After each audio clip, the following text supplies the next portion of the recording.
Welcome to the daily update, where I'll go over the action in the market for Friday, June 21st, and we'll see how things look for Monday, June 24th. It was another down day. On one hand, we're starting to work off some of this extreme positive condition that we've been dealing with, mainly in the short and intermediate term. But at the same time, we're seeing a little bit of strength coming into the market, a little bit of an improvement here that's under the surface. But we need to see more follow through for this to continue. It was quadruple witching, so volume was just through the roof, but it didn't really have a major impact on movement of the S&P 500. Before I get started, please know that the SPX Investing Program has launched. It's free for the month of June. I will be locking it down in July. If you want to come check things out, I just added a lot of different sections to courses that I'm teaching there. So you're welcome to check that out.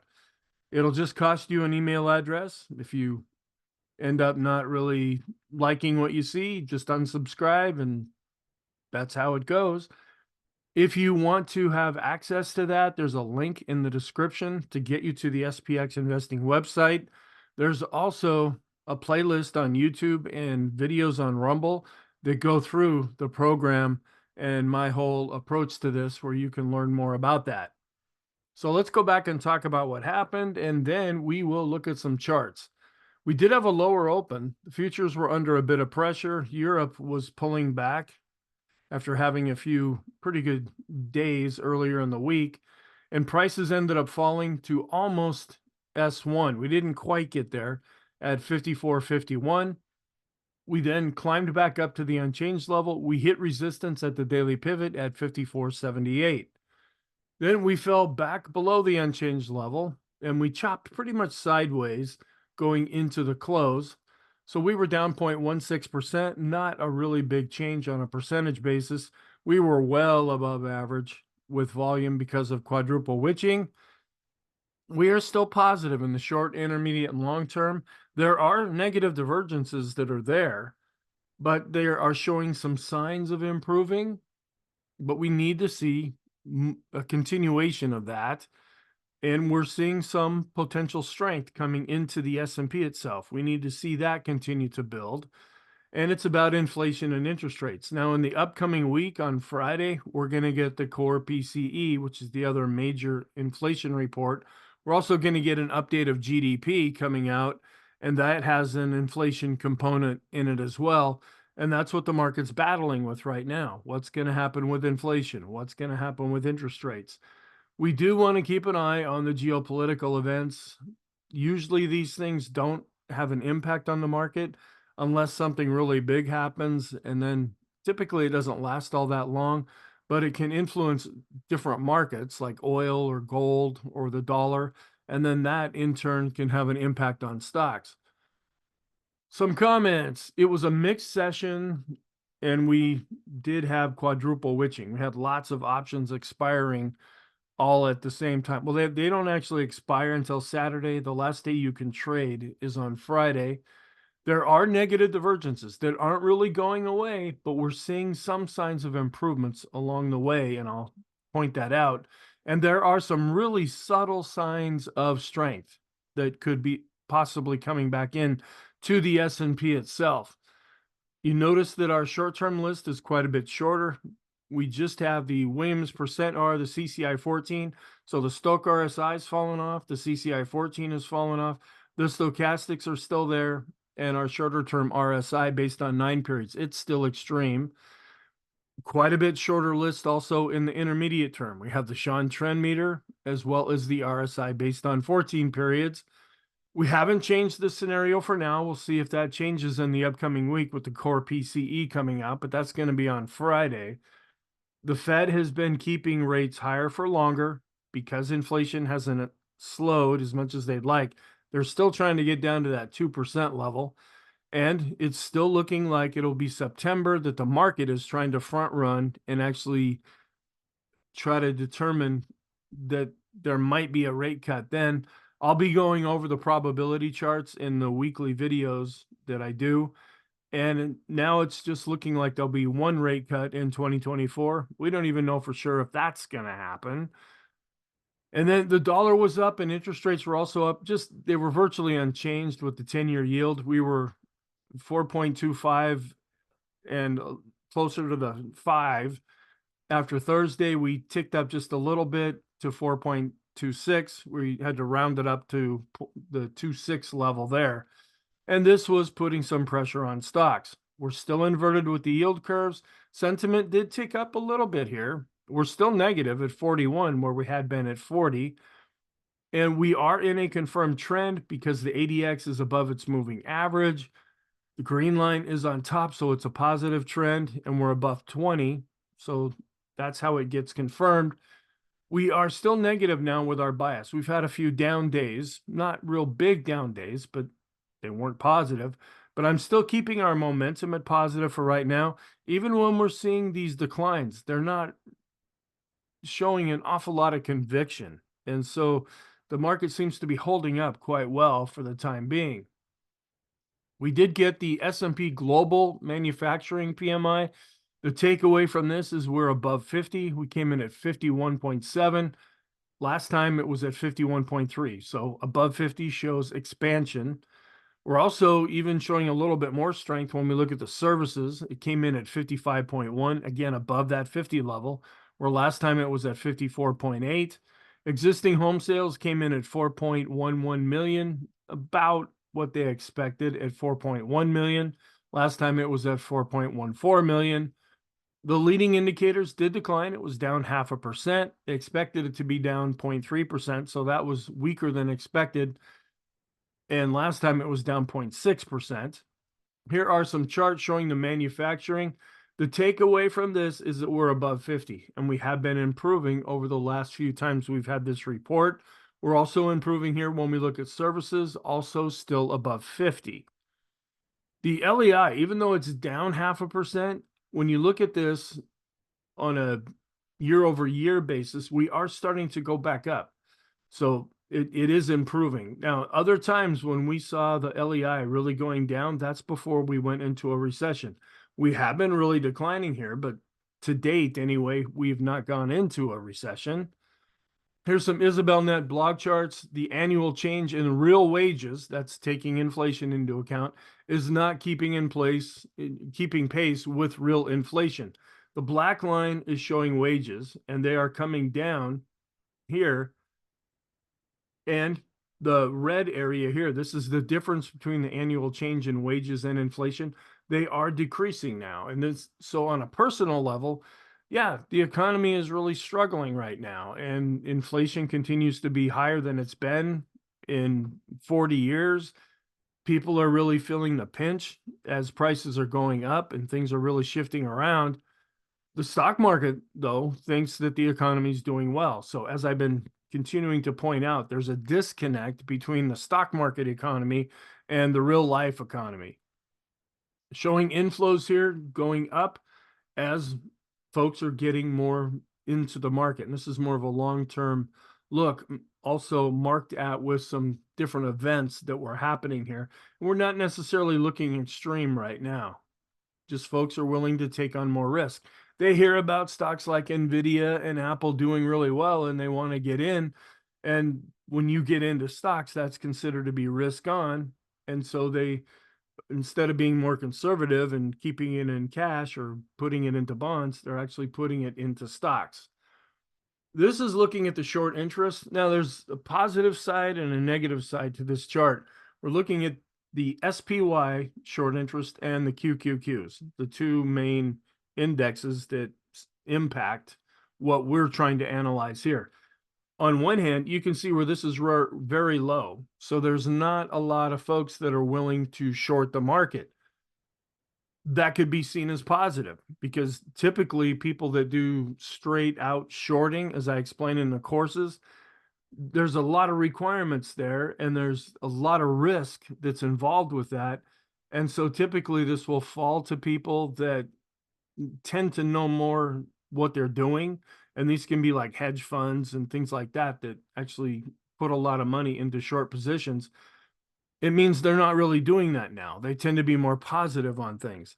On the negative side, if these folks are wrong, which they tend to be quite often, even though you like to think of these folks actually being more aware of what's going on, but since the stock market has a real natural tendency to go higher over the longer term, if these start to turn and go back up as they're getting out of these short positions, that means there's fewer buyers on the sideline, when this can prevent some kind of a short cover rally or a short squeeze from actually happening, because we're getting pretty low readings right now.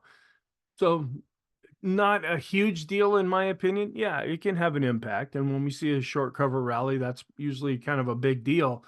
But it just shows that it would be nicer if the market was going up due to good, solid performance and because things are looking better, not because part of the market is running for cover at that point.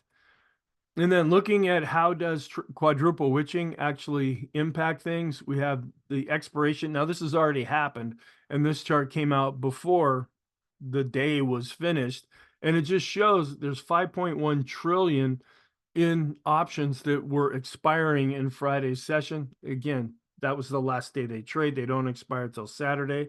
And this can have a real impact on things. Even though we didn't see an awful lot of move in the index itself, we did see a massive impact increase in volume. Then what are people expecting as far as rate cuts? Where when we were looking over this before, now they're looking at 2 rate cuts, but that's really dropped down from the reading that we had been getting back in May. Now there really is, there's some folks that are thinking we're going to get 3 rate cuts, and that's kind of just come on the radar. More than 3 cuts. Folks were thinking that in May, but they're not really thinking that now. The 1 rate cut, which seems to be what the Fed is anticipating, that's not really getting a lot of favor right now. And there is a percentage that think we won't have any rate cuts at all, and that there will actually be a hike. Just a few people believing that. So they're still kind of hanging on to this 2-cut theory. Then we did get some housing information here, and this is coming down slightly.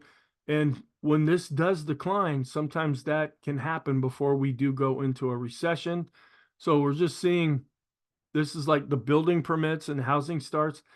Since that is coming down, and that's a forward-looking type of metric that we use, then it's a little bit of a concern, because the housing industry is such a big deal and a big part of the U.S. economy.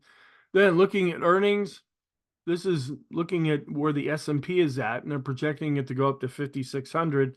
And these are the earnings per share. And as long as these keep going up, that is justifying prices actually going higher. But since the dark blue line is above the lighter blue line, it may be getting ahead of itself a little bit here. I did find a few charts on Twitter. These are similar to what we find at Isabel Net. It's just they happen to be on Twitter here first.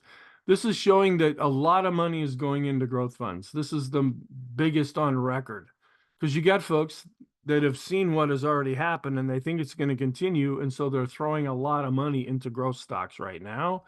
And we look at tech funds as well, NVIDIA and Apple, companies like that. People are hearing about these things, and so they're throwing a lot of money into those areas of the market. And that's really what's been holding things up. Now, NVIDIA's had a rough couple of days. There's all this doom and gloom around it because it's a bearish engulfing candle that's happening. It's a negative pattern. We don't know what's going to come from that. And at one point, I think I saw where NVIDIA was down 10% from its all-time high. Okay, we'll just have to see how that plays out. And then this is a gentleman, his name is Harry Dent. I've read his books. I've listened to his stuff, but he's a perma doom and gloomer. He's not even a perma bear.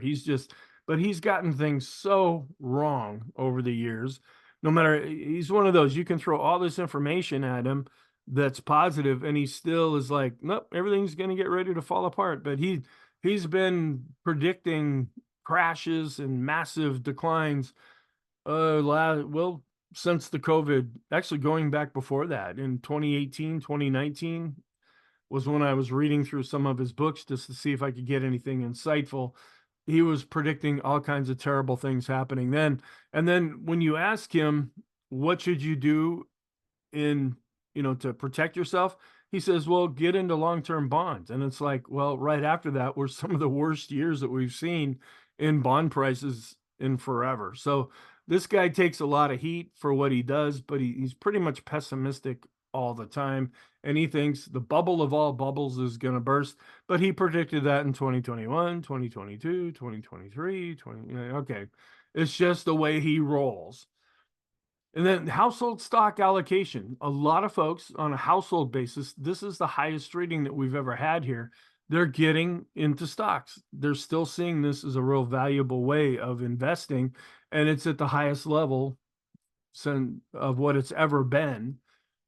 And then looking at the market cap of NVIDIA, if you take the UK, Germany, and France and look at their indices, NVIDIA has a greater value than even those countries. Kind of interesting.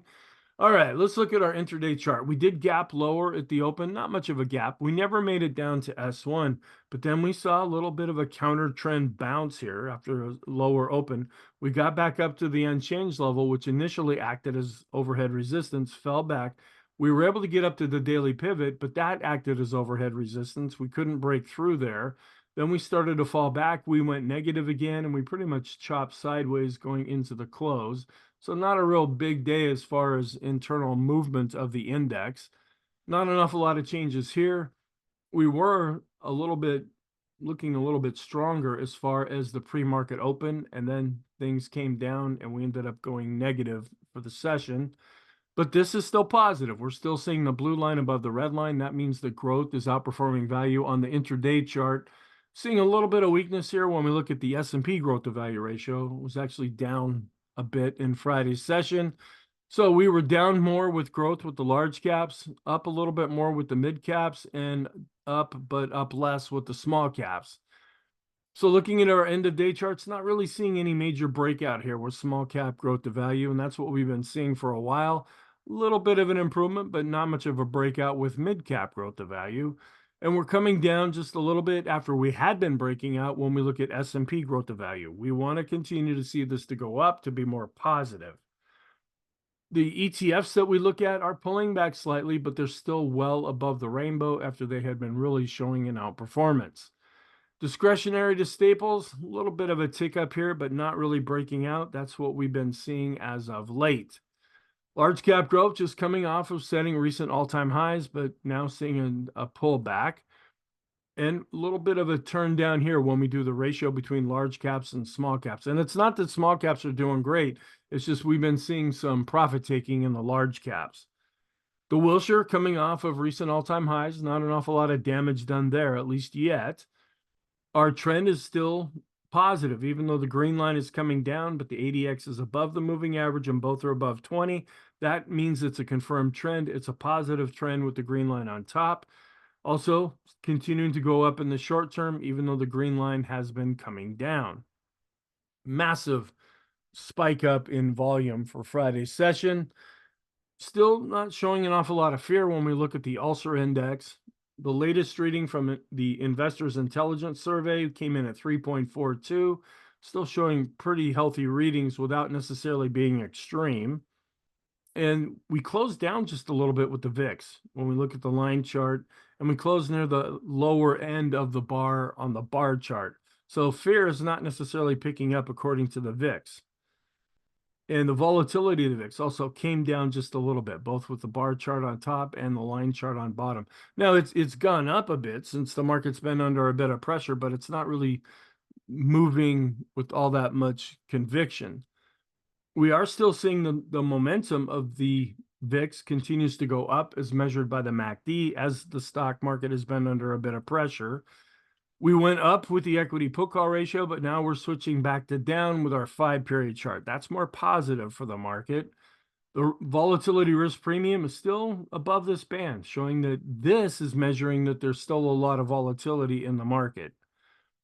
We declined just a little bit and ticked down with this fear gauge. We also ticked down with this other fear gauge. Where for the last number of days, we've been seeing opposite readings for this previous chart and this chart. They're more confirming each other now. We are still seeing a bit of an improvement with our advanced decline line based on price. It is going up, but we have not surpassed this previous high as the S&P has been going up here. We actually turned down just a little bit based on volume, but when you look at this, it has been holding up better. And we saw more new highs than new lows, even though the new highs are contracting. We're going sideways with our 5 period and sideways with the 10 period. Turning a little bit more positive here, we're seeing both the blue line and the red line crossing back above zero and turning slightly positive. That's a little bit of the internal strength that I'm talking about. We came down, but we're still above the advancing moving average with accumulation distribution. Also still declining, but looking positive with the Chaikin money flow. If the market's going to be able to go back up, we want to work off some of this extreme reading and then turn and go back up with the red line. That would be more positive.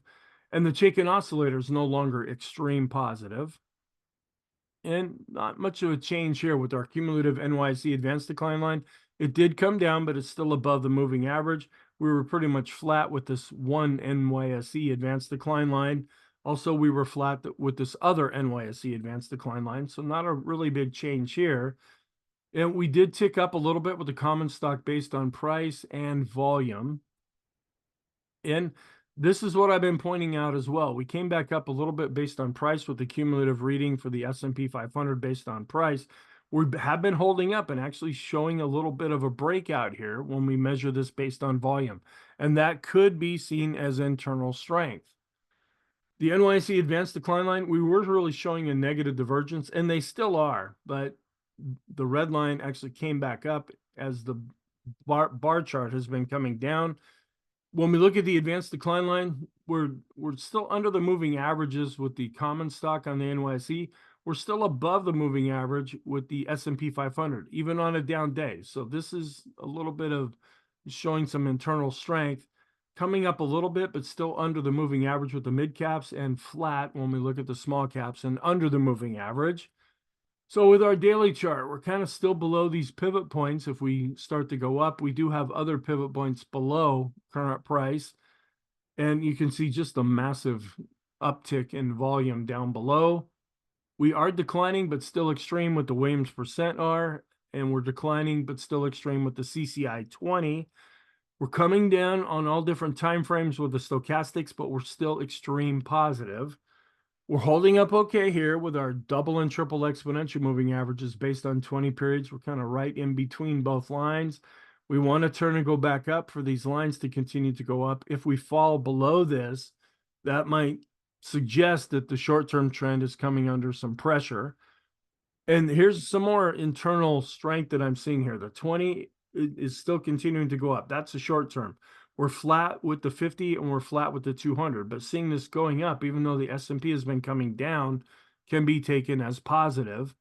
The force index did decline. It's dropping below the midpoint, but it's still positive.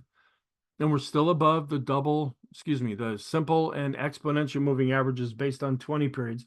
This will be the first line of defense if we see more weakness. And we're no longer extreme. We're almost on the border here into the +2 channel with our standard deviations chart after we had spent a few days in the +3 channel. When we get up into the +3, that's when we're looking extreme. Balance of power is coming down slightly, but still above zero. The go, no go is still positive with the dark blue bars. We're still looking pretty good here with the highest high value. The blue line continues to go up and we're still above the midpoint. The TTM squeeze continues to show more strength with the lighter shade of blue, and we're above the double and triple exponential moving averages based on 50 periods. And as long as we can stay above this, and if the red line crosses above the blue, then that will keep things more positive in the intermediate term. We're no longer extreme with the CMB composite. We came down and fell below the black line. The ease of movement is pretty much flat, but it's still above zero, so it is positive. The Erin is pretty much flat now, but the oscillator is above zero, so this continues to be positive. This is one of the internal measures. Even though we were down with the S&P, we're crossing back above zero with the S&P McClellan oscillator. That can be taken as positive. So we're just at the point now, based on price, where we're leveling out and just barely starting to turn back up. We're still declining a little bit here, but also starting to level out when we look at the summation index based on volume. So that could be a positive sign, but we're still negative, although we're improving with the NYSE McClellan oscillator. Since we're below zero, that's why we say we're negative. So we continue to decline with the summation index for the NYSE based on price, and we're actually showing a little bit more conviction as we go down based on volume. This is also another internal measure that's looking a little stronger. We're crossing back above zero with the Swenlin trading oscillator based on price. We're flat, but we're also just barely above zero looking at this based on volume. So this is turning back to positive. The momentum, as measured by the PMO, still continues to be positive. We're still negative when we break it out based on price, but we're starting to turn back up. We continue to be more negative based on volume. Seeing a little bit of an improvement with the studies of the PMO, where the PMOs that are rising is improving, the buy signals are improving, and after declining, we're starting to flatten out with the PMOs that are above zero. We continue to be neutral with the Elder's Impulse system for the S&P. We're still positive with the parabolic SAR. We're looking positive here with the slope oscillator, but we're getting further above this green line, suggesting an extreme reading. The MACD rolling over a little bit here, but still positive. That's more intermediate term. So all of our oscillators, even though they're rolling over to a degree, they're still going up. When you take them all together, we're still above all the plotted moving averages here. So that has been holding up. This is still a concern, the bullish percent index, which measures the point and figure buy or sell signals inside of the S&P. We continue to chop sideways, but we're still positive since we're above 50. And we're declining, but still above 50 with the NYSE bullish percent index, and showing more improvement here with the NASDAQ 100 bullish percent index, where it finally turned positive. The money flow, after being extreme, has now dropped. It's still positive since it's above 50, but now it is declining. We're seeing that same thing with the ultimate oscillator. It had been extreme, dropping now, but still above 50. This showed some strength as well. The vortex, the green line, is continuing to go up, and I use this as a more primary indicator. So this is still looking positive, even though the S&P has been going down. We're still extreme with the RSI 14, even though we're declining. We're also declining with the 9 period, but we're extreme there. So we have the short and intermediate term still extreme positive. Because of the down day, that means unbalanced volume decline, but we're still above an advancing moving average. This is also showing some improvement. We're crossing back above 50 with our 20-period moving average studies of those stocks inside the S&P. So here's our study that we're looking at here. We're wondering if we're going to regain some strength, similar to what happened back in March, April, and May of 2023, where we saw some weakness, and then we were able to bounce back up out of that. And you can see how the index ended up behaving after that time. We're also turning back to positive with the 50-day moving average as more are moving back above 50. We're looking positive again with the 100-period moving average study, and we're starting to go back up with the 200-period moving average study. This is some of the internal strength that I'm talking about. The copy curve continues to be positive, and believe it or not, we're getting a buy signal from the Pring bottom fisher. Now, the idea behind this gives us a signal after we've really been declining, and then the black line crosses above the red line. Well, we've been going up, and now it's starting to give us a signal again. So I'm not quite sure what to make of this. It's an out of character signal for what it's supposed to be trying to measure. We are still extreme positive with the Sean trend meter. We're going sideways now with the standard deviation, but we're still above the moving average. That just means that we've been moving up pretty fast. If we continue to slow down here, standard deviation will probably drop below the moving average. We're still looking negative here. We look at the Amex, NASDAQ, and NYSE and take a 5-period moving average of the highs minus the lows.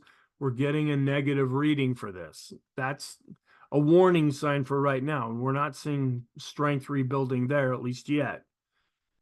We did close above this R2 level. That is positive. This is a weekly chart of the S&P, and we were able to have not very far. We closed at 54.64. That's the line where the S&P, yeah, it closed at 54.64, where the R2 level is at 54.51.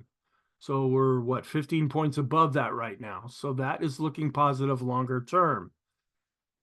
We're seeing a little bit of weakness here with the Heiken Ashi. This has more of a doji looking type of candle. We're still positive here with the Kegi, but now we're pointing down. It would be full blown positive if it was pointing up, but we continue to be positive with the Renko, and we're positive with the 3-line break.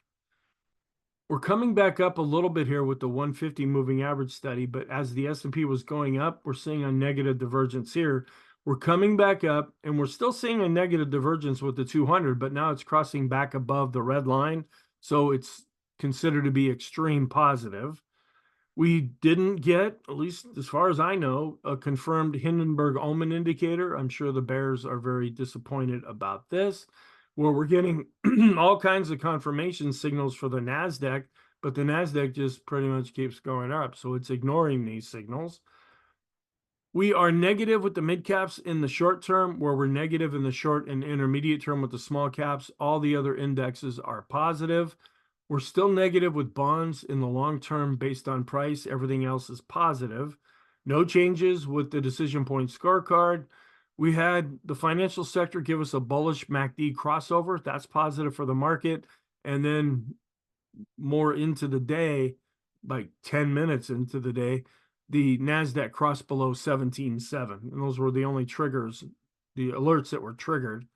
So we had discretionary. It was actually one of the best performing areas, and that's been a disappointing area in 2024. Communication, another strong growth area, that was up.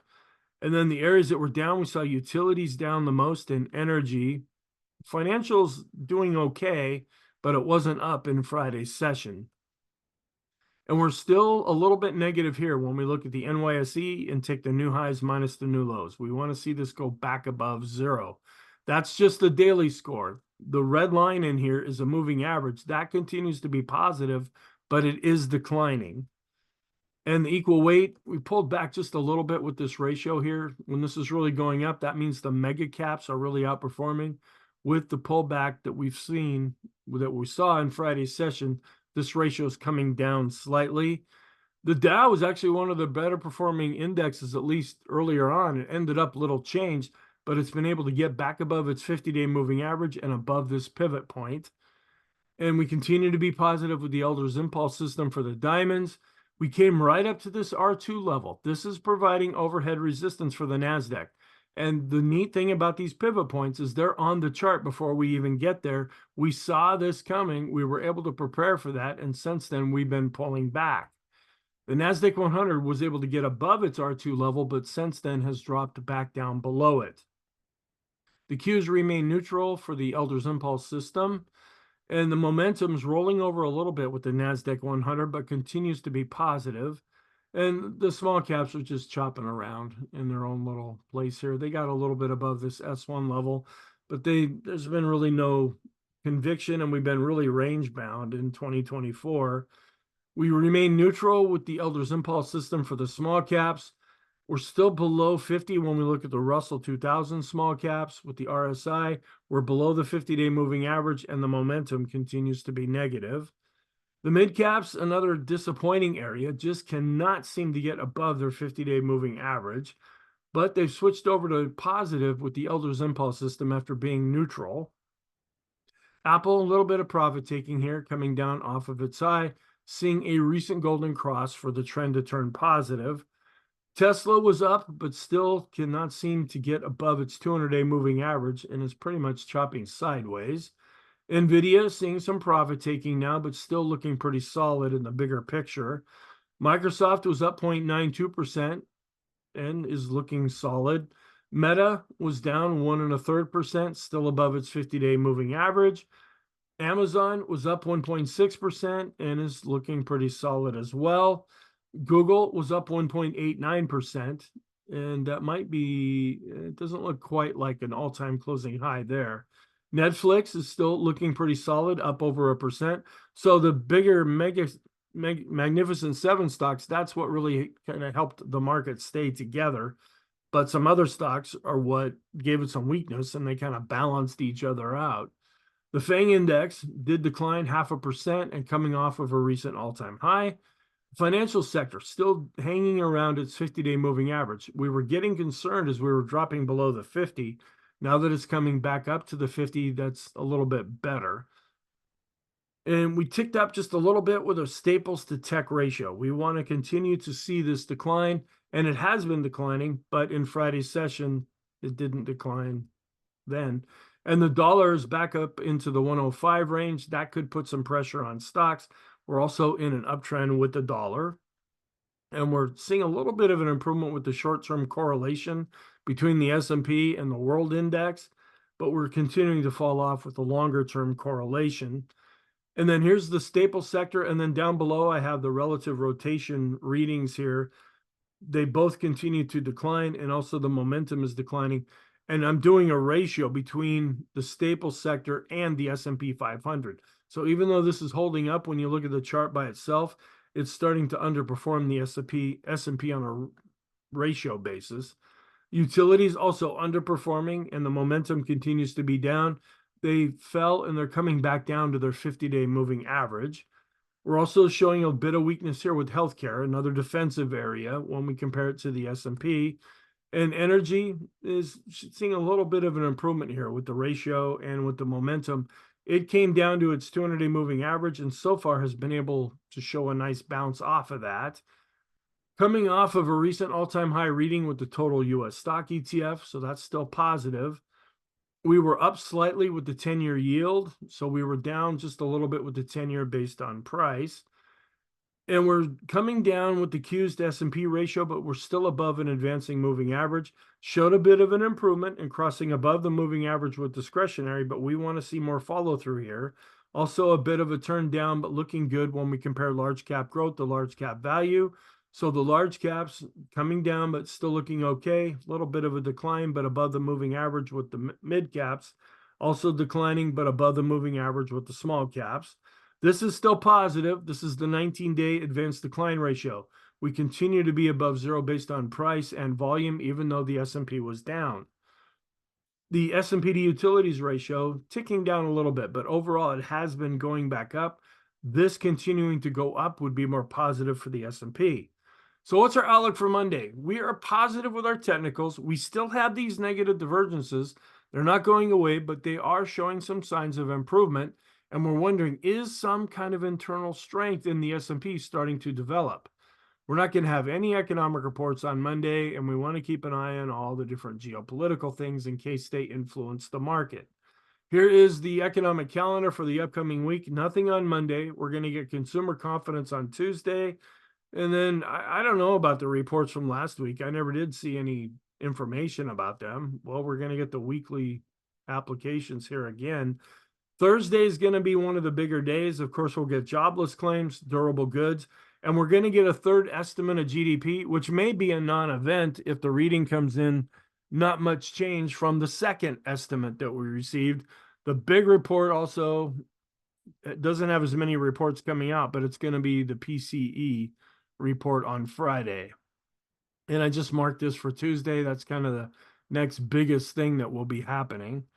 Seasonally, whoa, Monday is not very positive for June 24th. We're down with the Dow and the S&P. We're really down with the NASDAQ. Now, in 2023, Monday's been the most positive day. But when you look at this historically, Monday is just flat out negative. And here's what it looks like. It's the best performing day of the week based on what happened in 2023. So we're coming into a period now of some weak seasonality, at least on a historical basis. And that could go up until about the 26th or so of June before we see a little bit of a bounce going into the end of the month. Again, that's not saying this is what's going to happen. It's just this is historically what has happened. Here's another chart, and I'm just going to show it here, and then it'll get pushed over to the weekly video. This just shows the seasonality from 1976 up to 2023 on a median basis. The green line is what the S&P has been doing. This is during a presidential election year, so we can take that out of the way. The dark blue line, we are in a presidential election year, and it's pretty choppy, but it tends to go up as we get into June, July, and then we see some weakness in late July. This is right about when the convention conferences will be happening.